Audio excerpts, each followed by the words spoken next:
Hello students, आप सभी का ऑनलाइन क्लास में स्वागत है। आज का जो वीडियो रहेगा वो क्लास 8 के लिए रहेगा। Chapter 3 squares and square root. सबसे पहले स्क्वायर्स और स्क्वायर रूट जानने से पहले आपको एक चीज़ हमेशा रिमेंबर रखना है और वो है स्क्वायर्स। कम से कम 1 से लेके 30 तक का स्क्वायर्स आपको लर्न कर लेना है। जब भी आपसे किसी भी चीज़ का स्क्वायर पूछा जाए, जैसे 27 का, तो आप डायरेक्ट बोलें 729। 28 का स्क्वायर क्या होगा, 784। तो ये सारे के सारे स्क्वायर्स आपको बहुत अच्छे से लर्न कर लेना है, कम से कम 1 से लेके 30 तक। क्लियर? यहाँ पे हमने ब्लैक बोर्ड पे लिख दिया है, आप चाहें तो इसको स्क्रीनशॉट ले सकते हैं, चाहें तो आप खुद भी बना सकते हैं। 24 का स्क्वायर 576, 14 का स्क्वायर 196। तो इस सारे के सारे स्क्वायर्स आपको अच्छे से लर्न कर लेना है। चलिए अब थोड़ा बेसिक जान लेते हैं कि स्क्वायर्स होता क्या है। तो देखिए, स्क्वायर्स का मतलब होता है, लिखा हुआ है definition, the product of the number with the number itself. इसका मतलब क्या हुआ? इसका मतलब ये हुआ कि आप कोई भी नंबर ले लीजिए, जैसे सपोज हमने 3 लिया और इस 3 को 3 से ही मल्टीप्लाई कर दें, तो ये जो होता है दैट इज अ स्क्वायर। जो नंबर आपने लिया उसी नंबर को उसी नंबर से मल्टीप्लाई कर दीजिए तो वो हमारा स्क्वायर में कन्वर्ट हो जाएगा। जैसे हमने 4 लिया और 4 को 4 से ही मल्टीप्लाई कर दिया तो ये क्या हो गया, 4 का स्क्वायर। इट मीन्स कि ये the product of the number with the number itself. जो भी प्रोडक्ट होगा वो नंबर खुद से ही मल्टीप्लाई होगा उसी नंबर से, वही हमारा स्क्वायर होगा। अब चलिए बात करते हैं परफेक्ट स्क्वायर का। तो परफेक्ट स्क्वायर का मतलब ये हुआ, it is the square of the number. जो स्क्वायर होगा वही हमारा परफेक्ट स्क्वायर होगा। जैसे 1 को हम 1 into 1 लिख सकते हैं, तो 1 into 1 क्या है, दिस इज द स्क्वायर, तो ये हमारा परफेक्ट स्क्वायर होगा। 4 है तो 4 आप देखेंगे 4 क्या है, 2 into 2 लिख सकते हैं, तो ये भी हमारा 2 का स्क्वायर है, इसलिए 4 भी हमारा क्या होगा, एक परफेक्ट स्क्वायर होगा। इसी तरह से 9 है तो 3 into 3, ये भी हमारा 3 का स्क्वायर है, इसलिए हम कह सकते हैं कि 9 इज अ परफेक्ट स्क्वायर। या हम दूसरे भाषा में कहें तो जहाँ पेयर्ड की बात होगी, जहाँ भी पेयर्ड होगा वो हमारा परफेक्ट स्क्वायर होगा। जहाँ भी पेयर्ड होगा वो हमारा परफेक्ट स्क्वायर होगा। इसको आप ध्यान रखेंगे। देखिए यहाँ पे 2 का पेयर है, यहाँ 3 का पेयर है, तो ये परफेक्ट स्क्वायर होगा। चलिए अब एक्सरसाइज, यहाँ पे एक्सरसाइज 3.1 में बेसिक चीज़ें हैं, क्लास 7 से ली गई हैं, तो इसको हम ज़्यादा डेप्थ में नहीं जाएंगे, वो आप सब जानते हैं। एक्सरसाइज 3.1, तो एक्सरसाइज 3.1 का जो पहला क्वेश्चन है, आपको find the number of prime factors में आपको तोड़ना है। जैसे 625 है, इसको हमको प्राइम फैक्टर्स में तोड़ना है। ये क्लास 7 का है, आपको आता है, आप इसका प्राइम फैक्टराइजेशन कर लेंगे।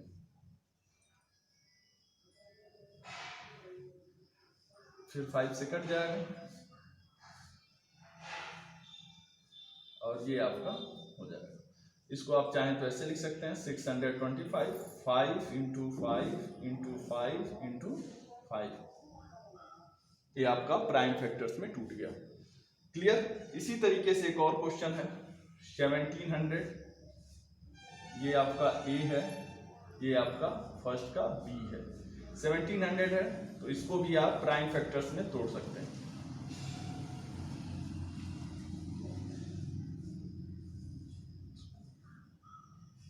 5 से कट जाएगा,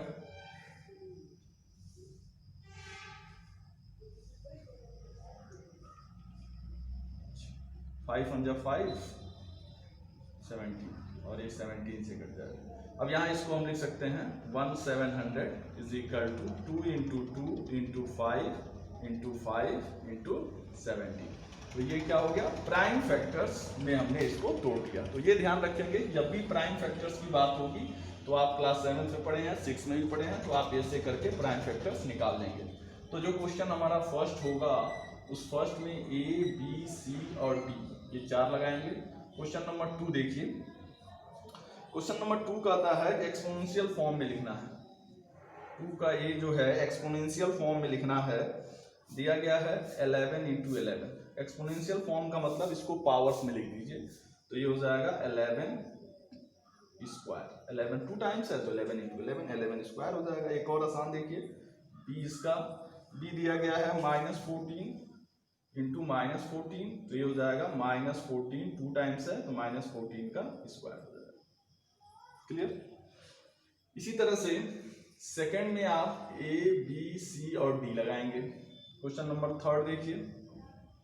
थर्ड क्या कहता है, इसको आपको पावर नोटेशन में लिखना है, -1/3 × -1/3। पावर नोटेशन का मतलब वही पावर में आपको लिख देना है, चाहे आप इसको एक्सपोनेंशियल फॉर्म कहें चाहे इसको पावर नोटेशन। -1/3 2 टाइम्स है तो 2 टाइम्स हमने इसको लिख दिया। एक और देख लीजिए, इसका b 2/5 है × 2/5, तो इसको भी एक्सपोनेंशियल नोटेशन में लिखना है तो 2/5 हाउ मेनी टाइम्स 2 टाइम्स। बहुत आसान है, आप क्लास 7th में पढ़ा हुआ है, आप कर ले जाएंगे। क्वेश्चन नंबर 4 मैं यहाँ लिखता हूँ, देख लीजिए। क्वेश्चन नंबर 4 का आता है फाइंड द एरिया।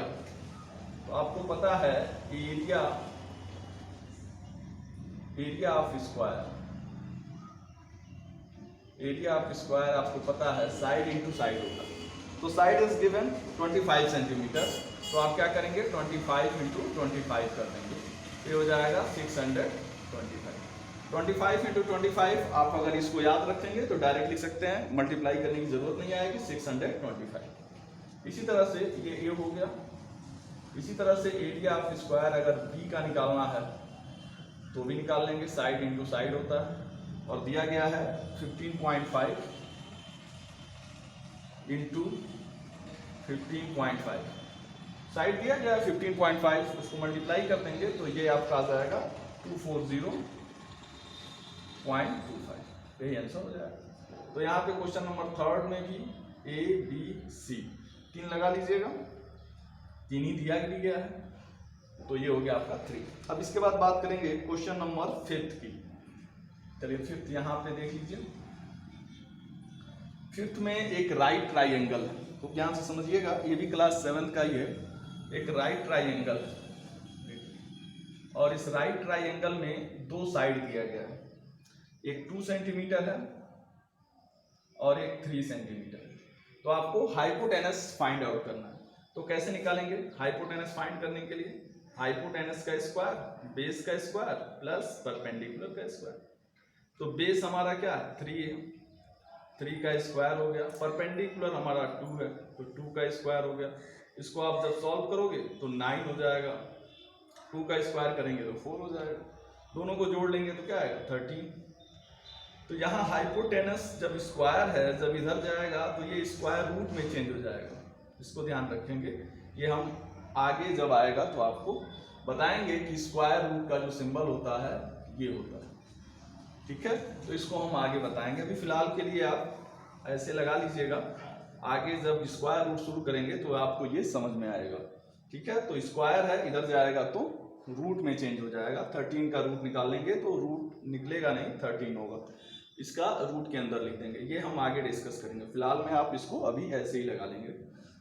इसके बाद क्वेश्चन नंबर 6 है, 6 भी सेम टू सेम है। Hypotenuse is given, height is given, एक राइट ट्राइंगल है, देखिएगा राइट ट्राइंगल में हाइपोटेनस इज गिवन, हाइपोटेनस हमारा 10 है सेंटीमीटर है और यहाँ पे दिया गया है 8 सेंटीमीटर, इसके आगे आप चाहें तो सेंटीमीटर लिख सकते हैं।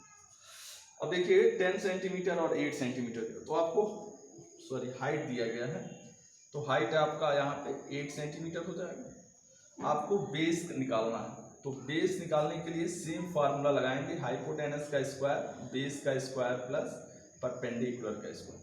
हाइपोटेनस इज गिवन 10 दिया गया है तो 10 का स्क्वायर हो गया, बेस दिया गया है 8 तो 8 का स्क्वायर हो जाएगा, सॉरी बेस नहीं दिया गया है तो बेस को ऐसे ही रहने देंगे, परपेंडिकुलर दिया गया है तो 8 का स्क्वायर हो जाएगा।